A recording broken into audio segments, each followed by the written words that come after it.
دلوقتي تعالوا نشرح حاجة مهمة جدا وهي Search Match Types، أو يعني إيه أصلا الماتش تايبس. بكل بساطة خلونا نوضح إن الكلمات المفتاحية دي مش أمر مننا بنكتبه جوجل وهو يلتزم بيه 100% خالص خالص خالص، خصوصا بعد الأبديتس اللي شغالة تحصل دلوقتي في ال AI. جوجل دلوقتي بقى بيفهم العميل والنية بتاعته، مش بس الكلمة المفتاحية اللي أنا ضايفها له أو الكلمة المفتاحية، ده كمان بيفهم أصلا السياق بالكامل أو الكونتكست. جوجل دلوقتي ما بقاش عبارة عن انجن أو محرك بحث بيطابق الكلمة المفتاحية اللي أنا بضيفها له وخلاص هو بيفهم وخلاص كده، لا، ده هو بيفهم حاجات قوية جدا أنا أصلا نفسي مش هكون فاهمها عن العميل ده. لان اصلا العميل ده فكروا فيها كده، مين اكتر واحد عارف العميل؟ مين اكتر واحد متراك العميل ده وعارفه بيقرا ايه، بيشوف ايه، بيتصفح ايه؟ الحاجات دي كلها اكيد جوجل الماشين ليرنينج بتاعته. انا مش فاهم، انا في حاجات انا خلاص دماغي بتقف عندها. فجوجل بيكون فاهم الكونتكست او السياق، بيكون فاهم النيه نفسها للكلمه المفتاحيه، بيكون فاهم معنى الكلمه دي باكتر من طريقه، بيكون فاهم حاجات تاني كتير انا ممكن اكون مش متخيلها في دماغي. ده ماشين ليرنينج وبيبقى فاهم ملايين المعلومات على العميل دوت. فانا خليني اتعامل كده مع الكيوردز اللي انا بضيفها دلوقتي في عصر الاي اي او في الوقت اللي احنا فيه، ان جوجل بقى فاهم جدا في الكلمات المفتاحيه اللي انا بضيفها. ما بقاش غبي بالغباء بتاع زمان ده اللي انت لازم تضيف له كلمه اكزاكت ومش عارف ايه. دلوقتي اصلا في كلمات برود بتجيب، يعني لو البراند شغال بقاله فتره جامده البرود اصلا بيجيب، ما بنبقاش مضطرين ان احنا نضيف كلمات فريز او اكزاكت. فكل ماتش تايب في الحقيقه هي حدود للحريه اللي انا بديها لجوجل انه يفسر النيه دي. مثلا لو جيت قلت له اكزاكت، فانت هنا بتقول له انا عاوز اظهر بس لاي حد يكتب حاجه زي الكلمه دي او قريبه منها من قريب. انما لو فريز اظهر مثلا لما تلاقي الجمله اللي انا كاتبها دي جوه الكلمه اللي كتبها العميل بنفس الترتيب او المعنى. برضه اكتب انا واثق فيك وفي المعلومات اللي انا مديها لك، اظهر لاي عميل براحتك بس يكون هيبيع. طبعا لو الاكونت جديد في البرود دي بتكون بالنسبه لي افشل حاجه يعني، بتكون اقوى حاجه هي الفريز والاكزاكت. بس احنا بنتكلم لو براند سستينبل وبقاله فتره جامده في جوجل، فبالتالي البرود ده بيكون قوي جدا لان الماشين ليرنينج بتكون فاهمه ومتعلمه جدا عن العميل بتاعي. دلوقتي تعالوا نفهم اول نوع من انواع الكلمات المفتاحيه اللي احنا ممكن نشتغل عليها في جوجل، الاكزاكت ماتش، وهي ان احنا بنضيف الكلمه المفتاحيه بالشكل ده. يعني الكيورد دي الكلمه المفتاحيه بتاعتي مثلا تي شيرت، بضيفها بالشكل ده بين القوسين اللي هو بالشكل ده. تمام. خلونا نفهم حاجه في 2025 الاكزاكت ماتش بقى حاجه مختلفه تماما عن الاكزاكت ماتش بتاع زمان. الاكزاكت ماتش بقى يظهر دلوقتي لما العميل او الشخص يبحث عن حاجه ليها نفس المعنى ونفس النيه. خلوا بالكم من الحته دي، يعني مش حرفي لكن نفس النيه الواضحه، يكون في قصد مباشر واضح. مثلا انا دلوقتي بقدم خدمه تنظيف مكيفات تمام في السعوديه. لو العميل كتب شركة تنظيف مكيفات في الرياض هظهر، لو كتب تنظيف وحدات تكييف سبليت هظهر. انما لو كتب افضل شركة تنظيف او افضل شركة صيانة مكيفات مش هظهر، عشان النية هنا اختلفت بالمرة. والكلام ده في 2025 الابديت ده حصل تمام. فلو النية واضحة واضحة جدا والعميل عاوز فعلا نفس الحاجة بس بطريقة تاني، هيظهر اعلانك بالاكزاكت ماتش. فدي حاجة كنت لازم اوضحها عشان تكونوا فاهمينها. طيب تعالوا ناخد مثال تاني. مثلا لو انا براند ببيع عطور، لو انا كاتب عطر رجالي رسمي مثلا، هيظهر الاعلان بتاعي لو انا كتبت افضل عطر رجالي رسمي لو العميل بتاعي كتب كده. انما لو العميل بتاعي كتب مكونات العطر مش هظهر، لان النيه اختلفت تماما. ده حد هنا عاوز يتعلم انما ده حد هنا عاوز يشتري. يلا بينا ندخل على الفريز. والفريز ان انا بضيف الكلمه بين دبل كوتيشن بالشكل ده، الكلمه المفتاحيه في النص مثلا تي شيرت، وهنا بضيف الكلمه بالشكل ده. طيب الفريز هنا انا مش بقول له اظهر لما حد يكتب الكلمه دي بالظبط، لا، انا بقول له اظهر لما العميل يكتب حاجات بتحتوي على نفس المعنى او السياق. يعني لو في كلمات قبل او بعد بس تحتوي على نفس المعنى والسياق، لكن ما تطلعليش في حاجات نيتها مختلفه تماما. مثلا هقول لكم على حاجه حلوه. لو جيت خدت نفس المثال بس دخلنا دلوقتي على حاجات مختلفه، كتبنا مثلا شراء عبايه كاجوال مثلا للستات مثلا، الاعلان هيظهر لو حد كتب افضل متجر لشراء عبايه كاجوال، شراء عبايه كاجوال باكمام طويله مثلا، عبايه كاجوال رخيصه اونلاين، هظهر كل الكلام ده هظهر فيه. انما لو حد كتب عبايه رسميه تفصيل عبايه، مش هظهر لان هي هنا اختلفت تماما. دلوقتي هندخل على نوع تاني من الماتش تايبز وهو البرود، او ان انا اسيب الكلمه مفتاحيه من غير اي حاجه، من غير اي حاجه واضيفها كده. وبالمناسبه ده 99% اصلا من المعلنين اللي شغالين على جوجل از جديد بيسيبوا الكلمات دي شغاله كده. وده طبعا غلط يعني شويه، لان انت كده بتفتح الكامبينز وهي اصلا مش والماشين ليرنينج بتاع جوجل مش اوير اكتر بالعميل بتاعك، فبتبدا توديك لاي حد بيبحث بالكلمه دي. انت هنا بتقول لجوجل يا جوجل اظهر اعلان لاي حد يبحث بالكلمه دي ليه علاقه بيها، او يعني نيته ليها علاقه بالكلمه دي او من بعيد. بمعنى يعني انا مثلا حد كتب انا اضيف كلمه شراء، او شراء عطر، دي كلمه مفتاحيه انا ضايفها، شراء عطر خمره مثلا. لو حد كتب انواع عطور خمره مثلا اسعار عطور خمره طريقه مش عارف تقليد عطور خمر، الكلام ده كله انا هظهر بيه، سواء النيه ان انا اشتري او النيه تعليم او النيه اي حاجه، انا هظهر بالكلام ده او جوجل هيظهرني بالكلام ده. تمام. فهنا انت لو لازم تفرق الفرق بين البرود والاكزاكت والفريز. ان البرود بتظهر لاي حد، مش بتاخد النية في الحسبان، بتظهر لاي حد حرفيا. تمام. ودي ساعات بتكون مش احسن حاجه لو البراند جديد والكلام ده كله. الاكزاكت دي كامبين بتظهر بنفس الكلام اللي انا ضايفه بالتفصيل. ده ما يمنعش ان ممكن الكامبين الاقيها او الاد طلع للعميل بحث بكلمه مختلفه شويه بس بنفس النيه، والنيه واضحه ان هو داخل يشتري الحاجه اللي انا ببيعها دي. احيانا بتظهر بعد الابديتس بتاعت 2025 والاي اي والكلام ده كله. الفريز ان انا بديله حريه متوسطه كده. مثلا ممكن احط له كلمه شراء لابتوب بين دبل كوتشين زي ما احنا اتعلمنا من شويه، اللي هي دي كده. ممكن الاقي مثلا الاعلان بتاعي بيطلع لو حد كتب افضل لو انا مثلا حاطط شراء لابتوب، شراء لابتوب مثلا في القاهره، هظهر. شراء لابتوب مثلا 2025 هظهر. شراء لابتوب ماك هظهر. شراء لابتوب انيثينج اي حاجه لينوفو هظهر. الكلام ده كله هظهر فيه. تمام. هنا اديت جوجل حريه متوسطه ان انا اظهر بيه. انما البرود لو انا ضايف كلمه مثلا في البرود شراء عطر، شراء عطر، انا هظهر لو حد كتب افضل عطر رجالي. هظهر لو حد كتب عروض نور العطور مثلا. هظهر كمان لو حد كتب اضرار العطور، كيفيه اصنع عطور او طريقه صنع العطور في البيت او طريقه تقليد العطور. هظهر كل ده، هظهر، هبقى قابل ان انا اظهر فيه. وده ساعات بيكون وحش لو انت كمان شغال في البدايه، وكمان لو انت مش عامل نيجاتيف كيوردز ليست، او مجهز لسته كده بالكلمات السلبيه اللي انت ممكن او الكلمات انت مش عاوز تظهر بيها بالبلدي كده، وانت عاوز تمنعها. فبتبقى مش حلوه، بتحرق معاك بادجت حلو. طيب دلوقتي انا هجرب معاكم كده ازاي بنضيف الكلمات المفتاحيه. دلوقتي انا مثلا هضيفها من بره من السكشن بتاع الكيوردز، انما لو انت بتكريت كامبين فانت هتلاقيها من جوه. تمام. مثلا انا هعمل كلمه حب، علاج حب الشباب، دي هتكون برود او كلمه عامه. علاج حب الشباب. تمام. دي كلمه كده برود، انا ما حطيتهاش بين اي حاجه. فدي طريقه يا شباب ان انا احط الكلمه برود. طيب تعالوا نجرب حاجه تانية، ان احنا نخليها فريز او مطابقه تقريبيه. علاج حب الشباب. تمام. دي كده مطابقه تقريبيه. طب تعالوا نعمل الفريز الاكزاكت سوري او المطابقه التامه اللي احنا شرحناها من شويه لو فاكرين. بسم الله. علاج حب الشباب. هم دول انواع الكلمات المفتاحيه او المطابقه اللي احنا او المطابقات اللي احنا ممكن نضيفهم في الكلمات المفتاحيه. اول حاجه هتجيب لي اي حد بيبحث عن اي حاجه ليها علاقه بحب الشباب من قريب او من بعيد. يعني ممكن اي حد، حب الشباب، اسباب ظهور حب الشباب، مش عارف ايه كل ده. انما علاج حب الشباب هنا الكلمه دي انا هظهر فيها لو مثلا العميل جه كتب مثلا طريقه علاج حب الشباب، هتلاقي الاعلان بتاعي ظهر لو فاز في الادرانك. مش عارف علاج مثلا حب الشباب من المنزل، هظهر. اي حاجه فيها حب الشباب او علاج حب الشباب ورا بعض هظهر فيها، ايا كانت ايه قبليها او ايه بعديها. تمام. طيب انما في الاخيره دي اللي هي علاج حب الشباب مش هظهر غير بالكلمه دي، مش هظهر غير بالكلمه دي او بكلمات قريبه منها. تمام. يعني مثلا علاج حب الشباب ممكن اقول ايه؟ معالجه حب الشباب. بنسبه كبيره ممكن اظهر بالكلمه دي، مع ان انا غيرت كلمه علاج خليتها معالجه، هظهر بيها.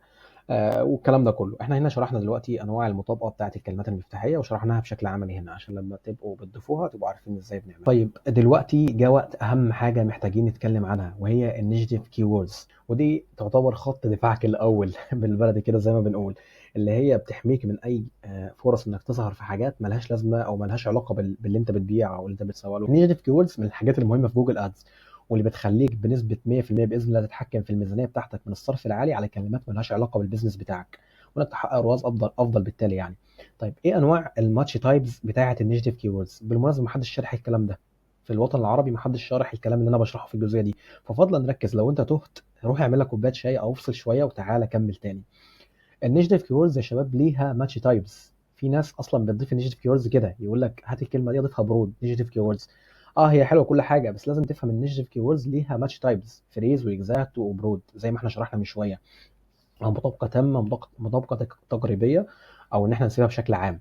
طيب تعالوا ناخد اول حاجه اللي هي البرود ماتش. هنا النوع ده بيمنع ظهور الاعلان بتاعك لاي كويري بتحتوي على نفس الكلمه اللي انت كتبتها بالترتيب، باي ترتيب. تمام. في البرود هنا النوع ده بيمنع ظهور الاعلان بتاعك لاي كويري بتحتوي على الكلمه اللي انت كتبتها وخليتها كنيجاتيف كيورد باي ترتيب. يعني مثلا كتبت كلمه شراء مثلا، جيت بالغلط وعملتها برود، انا هنا همنع الاعلانات بتاعتي ان هي تظهر لاي كلمه تحتوي على كلمه شراء. وده احيانا بيكون كارثه، لان انا بشوف براندات عامله الحركه دي، فبتلاقي نفسك كلمه واحده صغيره معطله لك الاعلان كله. فدي حاجه مهمه جدا تخلي بالك منها، سواء الكلمه دي انت ضفتها بقصد او من غير قصد، فانت كده كده بالتالي مش هتظهر بيها، فخلي بالك من حاجات زي كده. بس الاعلان هيظهر لو نفس الكلمه دي اتكتبت بصيغه تاني مختلفه، سواء جمع او مفرد او كلمه زياده مثلا، الحاجات دي كلها. يعني مثلا لو انا ضفت كلمه سي ار ام سوفت وير كنيجاتيف كيورد، تمام، كلمه سي ار ام سوفت وير، فعلا اعلاننا مش هيظهر لو اليوزر بحث بكلمه سي ار ام سوفت وير مثلا، او بيست سي ار ام سوفت وير توداي. الكلام ده انا خلاص مش هظهر بيه كده، اتمنعت ان انا اظهر بيه. فضل ركز معايا عشان الحته دي بتتوه. بس الاعلان هيظهر لو العميل بتاعك كتب سي ار ام سيستم، شفت كلمه السوفت وير اتغيرت بقت سيستم، الاعلان بتاعك هيظهر بالمناسبه. طيب سي ار ام سوفت ويرز هظهر. فدي شويه لازم تخلي بالك منها. في البرود الاعلان هيظهر لو الكلمه السلبيه اتجمعت او بقت مفرده من اليوزر، هتظهر بالاعلان بتاعك.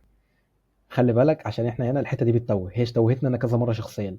يعني انا لو جيت، تعالوا كده، تعالوا كده هنا، هنروح على كلمه النيجاتيف كيوردز او الكلمات السلبيه بتاعتنا عشان اشرح لكم حاجه سريعه. هاجي كده اعمل بلس او اضافه كلمات سلبيه. بالمناسبه لو انت عايز تضيف كلمات سلبيه فانت بتيجي هنا على الكيوردز وبتضيفها وبتختار من هنا النيجاتيف كيوردز. بيكون عندك خيارين ان انت تضيف النيجاتيف كيوردز او انك تكريت ليست او انك تستخدم ليست عندك قديمه تشغلها وتستخدمها. بس انا دلوقتي ما عنديش اي ليست، فانت هتقول له انا عاوز اعمل نيو نيجاتيف كيوردز، فانت هنا بيجي يقول لك هتضيف النيجاتيف كيوردز او الكلمات السلبيه على مستوى الحمله، يعني هتضيفها لحمله معينه ولا هتضيف على مستوى الاد جروب. فانت هنا هتضيف على مستوى الحمله يا مستوى الاد جروب، فهنا لو هتضيف على الحمله يخليك تحدد كامبين معينه انت محتاج تحددها، او لو انت محتاج تعمل ليست للكامبين دي، فانت هتيجي هنا تكتب الكلام السلبي بتاعك وتيجي هنا تقول له انا عاوز احفظها في ليست، وتسمي له الاكزيستنج ليست بتاعتك هتكون ايه وتسيفها، وممكن تستخدمها في اي حمله ثانيه تعجبك براحتك. طيب تعالوا نفهم حاجه مهمه جدا. لو انا دلوقتي جيت كتبت سي ار ام، تمام، اهو سي ار ام سوفت وير، تمام، خليت الكلمه دي كسلبيه بس سبتها بالشكل اللي انا سايبه قدامكم ده، هي فعلا اعلاني كده كاني بقول لجوجل انا مش عايز اظهر يا جوجل لاي حد بيكتب الكلمه المفتاحيه دي، تمام. هي فعلا الكلمه دي مش هتظهر لو العميل كتب كده، ومش هتظهر كمان لو العميل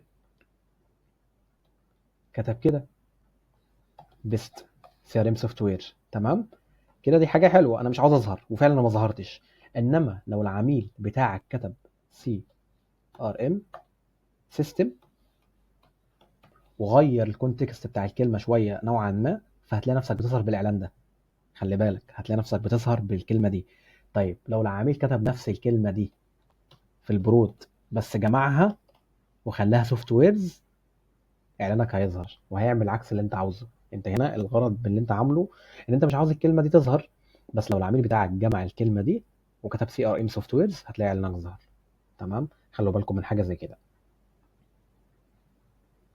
انما لو جينا نروح على كلمه الكلمه نفس الكلمه بالظبط بس هنخليها فريز او مطابقه تقريبيه بالشكل اللي انا عامله قدامكم ده، لو تخلوا بالكم اللي هي بين دبل كوتيشن، ولو ضفت الكلمه دي كده كفريز او بين دبل كوتيشن كده او اللي هي مطابقه تقريبيه، فهنا بكل بساطه لما اضيف الكلمه دي جوجل هيستبعد الكلمه دي بالتفصيل بنفس الترتيب. وخلي بالك الترتيب هنا هيكون مهم جدا، ولو الترتيب ده اختل او حصل فيه حاجه غلط هتلاقي الاعلان بتاعك بيظهر وبيعمل العكس للاسف. فهنا تخلي بالك، يعني انت لو جيت العميل بتاعك كتب مثلا، تمام، تعالوا كده بنفس الطريقه دي، انا كأن عميل اهو بكتب في جوجل مثلا كلمه مثلا، تعالوا نتخيل إن ده محرك البحث، وانا رحت كتبت ايه سي ار ام مثلا وعملت دي كده دبل ام سوفت وير مثلا، او مثلا عملت ايه بيست سي ار ام مثلا، انا عامل مش فاهم شويه، او كتبت ايه فور توداي او بيست سي ار ام فور سوفت وير، اي حاجه، انا بس مش جاي مثال في دماغي دلوقتي بالشكل ده. بس لو ضفت كلمه بين النص او خليت الترتيب اختل بنفس الشكل ده، يعني انا ضايف الكلمه اهي سي ار ام سوفت وير، فانا رحت جيت بين السي ار ام والسوفت وير وضفت كلمه، فالترتيب بتاعي اختل، فهتلاقي الكلمه دي ظهرت انا ظهرت بيها. فخلي بالك. وكمان لو الكلمه دي اتجمعت خلي بالك، لو انت جيت هنا مثلا، تعالوا بالشكل ده، لو جيت هنا وكتبت كيوزر، طبعا انا بتكلم كعميل، كتبت سي ار ام سوفت ويرز مش وير وجمعتها، هتلاقي اعلانك برضه ظهر للاسف. فخلي بالك من حاجه زي كده لو انت هتضيف ضيفها بكذا شكل والكلام ده كله. دلوقتي هنيجي عند اخر نوع وهو الاكزاكت او الكلمات اللي هي المطابقه التامه، اللي هي بتكون بالشكل ده يا شباب للكلمات المفتاحيه السلبيه اهو، تمام. هنا بسيطه جدا، انا مش هظهر بنفس الكلمه دي بنفس الترتيب، بس الكلام يعني الكلام خلص حرفيا. فهنا لو انت عاوز تريح دماغك من وجع الدماغ اللي احنا قلناه اللي فات ده كله، وعاوز تمنع الكلمه بالظبط، خلاص ضيف الكلمه دي. وهتلاقي الكلام بالمناسبه هتلاقيه عندك في السيرش تيرمز هنا، او الكلام اللي انت بتظهر بيه اهو. هتدخل هنا بالشكل ده كده، وتدخل تشوف الكلمات اللي ظهرت بيها وانت مش عاوز تظهر بيها، وخد على طول خليها اكزاكت وريح دماغك. بس انا حبيت اشرح لو حد دماغه حابب يبقى فاهم اكتر بعمق، وفاهم الكلام ده بيحصل ازاي، فانا شرحت عشان لو حد حابب يفهم بعمق الكلام ده كله. طيب يا ترى نضيف النيجاتيف كيوردز ليست فين؟ احنا في اكتر من طريقه نضيف فيها النيجاتيف كيوردز ليست. اول حاجه زي ما انا شرحت لكم من شويه، من نفس هتيجي هنا تحت كده مع التاب تحت الكامبينز، وتيجي هنا عند الاودينس كيوردز اند كونتنت، وتيجي على الكيوردز وتدخل عليها، وبعدين هتيجي هنا عند النيجاتيف كيوردز الخانه دي، وبعدين هيكون عندك خيارين انك تستخدم او تعمل ليست جديده او كيوردز جديده، او انك تستخدم ليست قديمه انت عندك وتستخدمها وتقول له خلاص. وعاوز تضيفها فين كمان؟ عاوز تضيفها على اي نوع حمله، تمام. وهنا بيقول لك الليست بتاعتك كلها، تقدر تعمل الليست اللي تعجبك. فانا هنا تخيلوا ان انا عاوز اعمل نيجاتيف كيوردز او كلمات سلبيه جديده، انا لسه شغال جديد مثلا على الاكونت. فهنا بيسالك سؤال، انت عاوز تضيف الكلمات السلبيه دي على مستوى الكامبين او الحمله، ولا على مستوى المجموعات الاعلانيه؟ فانت هنا ممكن تقول على مستوى الاد جروب نفسها، هيقول لك حدد لي الاد جروب نفسها اللي انت عاوز تعملها. جاب لي كل الاد جروبس، تمام. طب لا خلاص انا عاوز اخليها على مستوى الكامبين، جاب لك كل الكامبينز بتاعتك. فانا ليا الخيار ان انا اعمل كده. خلاص خلصت وضفت الكلمات السلبيه بتاعتك زي ما انت عاوز بنفس الماتش تايب او المطابقه. هتيجي تحت هنا لو انت عاوز تحفظها كليست عشان ما ترجعش كل مره تعمل ابديت للكلام ده، فانت هنا ممكن تيجي هنا تكليك على علامه الصح دي وتسمي الليست دي مثلا النيجاتيف كيوردز، او بالعربي يا جماعه عشان ما نتلخبطش، الكلمات السلبيه، تمام. حدد بقى وخليك دقيق، مثلا ممكن تقول الكلمات السلبيه للمنتج اكس مثلا، عشان انا لما اجي اطلع كلمات او كامبين المنتج اكس الاقي الكلمات بتاعته جاهزه، المنتج واي الكلمه بتاعته جاهزه، فعشان ما اتلخبطش واجي على طول، تمام.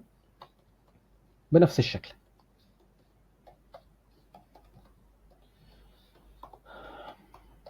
وبتعمل سيف. طبعا انا مش هعمل سيف لان انا مش محتاج اعمل الكلام ده هنا.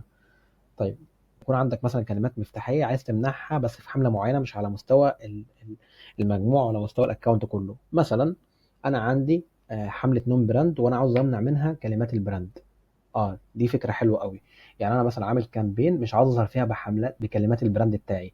ليه مش عاوز اظهر فيها؟ لان كلمات البراند دي اسهل كلمات انا ممكن احول بيها، فانا عاوز افصلها في كامبين لوحدها براندد. فانا هاجي مثلا هنا على مستوى الكامبين واكتب مثلا، تخيلوا انا شغال على نون دلوقتي، نون ده براند، نون بالانجلش براند. بكل الكلمات بتاعت البراند هضيفها هنا واخليها ككلمه سلبيه. طبعا انا ممكن اصلا براحتي يعني اللي يعجبني، بس انا هاجي مثلا اخليها بين اكزاكت. بالمناسبه اي ثينك احنا ممكن نخليها نون بشكل عام، لان دي كلمات البراند، فانا مش عاوز اي كلمه تكون فيها نون اظهر بيها، لان اوريدي هكون مشغل كامبين براند بنفس الكلام ده، فخليها هي اللي تلتقط الطلب ده، وخلي دي تركز بس ان هي تجيب الناس الجديده والناس اللي ما تعرفنيش، تمام. فمميزات اللي انا بعمل الكلام ده كله بتكون سريعه وسهله، وبيديك تحكم كويس على مستوى الحمله، ومناسبه لمعظم الاكسكلوشنز العاديه، معظم الاستبعادات العاديه، زي احنا مثلا عاوزين نستبعد كلمات البراند، فمناسبه مش هتبقى معقده والكلام ده كله.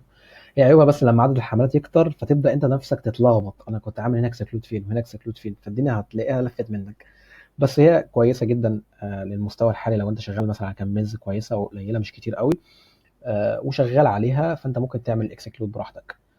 طيب في طريقه تانية احنا ممكن نعمل فيها اكسكلود، وهي على مستوى الاكونت كله. ازاي؟ تعالوا ناخد فكره عن الكلام ده. هنا انا باجي على خيار الادمن، وبعدين باجي على الاكونت سيتنج، بعدين باجي هنا هتلاقي عندك خيار نيجاتيف كيوردز. هنا انت بتضيف النيجاتيف كيوردز على مستوى الاكونت كله، انا مش عاوز اظهر بالمره في الاكونت بالكلمات المفتاحيه دي. هتيجي هنا ويقول لك اديني الكلمات المفتاحيه السلبيه اللي انت عاوز تضيفها، وتقول له اضيفها بالمطابقه اللي انت عاوز يعني تضيفها بيها، ومش هتلاقي نفسك بتظهر تماما. مثلا انا مش ببيع حاجه مجانيه، تعالوا بس ناخد فكره عن الكلام اللي احنا ممكن نضيفه. انا مش ببيع حاجه مجانا، فالكلمه دي هضيفها كسلبيه. انا مش ببيع حاجه مثلا تعالوا نوضح، يعني مثلا ناخد افكار في بالنا كده. تعالوا مثلا ناخد لو انا ببيع مثلا كتب، انا ما عنديش بي دي اف، انا ببيع كتب اصلا، فما تسالنيش على بي دي اف. مش عارف في حاجات كده ثابته، اسطمبه ثابته انا مش عاوز اظهر بيها اصلا، تمام. فانت بتفكر كده ايه الكلمات اللي بتحرق معاك كتير وكل شويه بتضيفها ومش عارف ايه. لا خليها على مستوى الاكونت كله، مش عاوز اظهر بيها من قريب ولا بعيد. مثلا شغال مثلا على اكونت برمجه مثلا او منصه تعليم برمجه، في مثلا تلاقي ايه اطفال بيكتبوا لك ايه لعبه ماين كرافت بقى اسمها ايه دي. فانا ممكن انا عاوز اكتب كلمه لعبه ماين مثلا، انا مش عارف نطقها كده صح ولا لا. درافت. هقول له خلي لي لو سمحت الكلمه دي فريز. خلوا بالكم الكلمه دي فريز، لان ممكن اصلا حد يكتب لي طريقه تعلم برمجه لعبه، افضل منصه تعليم برمجه العاب، هتلاقي نفسك ايه اتمنعت بيها. فلا، خليها فريز احسن عشان الترتيب ده يتاخد في الحسبان. طبعا بعرف الكلام ده كله عن طريق السيرش تيرم زي ما احنا اتكلمنا. طيب خلوا بالكم ان احنا هنا الماكسيمم بتاعنا في الكلمات السلبيه على مستوى الاكونت كله بيكون 1000. تمام، 1000 كلمه. في طريقه تانية يا جماعه احنا ممكن نضيف بيها النيجاتيف كيوردز ليست على مستوى برضو ان احنا نعمل ليست والكلام ده كله. بتيجي على تولز، بعدين شيرد لايبراري، بعدين بتيجي عند اكسكلوشن ليست، بعدين بتقول له نيجاتيف كيورد ليست، وبعدين بتسمي له الليست، وبعدين بتكتب الكلمات المفتاحيه بتاعتك. بالمناسبه دي نفس الطريقه اللي احنا عملناها في الاول على مستوى الكيوردز نفسها، اللي هي كانت من هنا لو تاخدوا بالكم. سوري، اللي انا على مستوى الكيوردز. هتسمي الليست وهتضيف الكلمات المفتاحيه بتاعتك وهتعمل سيف، وتقدر تروح تستخدمها في اي حمله تعجبك براحتك. طيب احنا كده شرحنا الكلمات السلبيه بتاعتنا.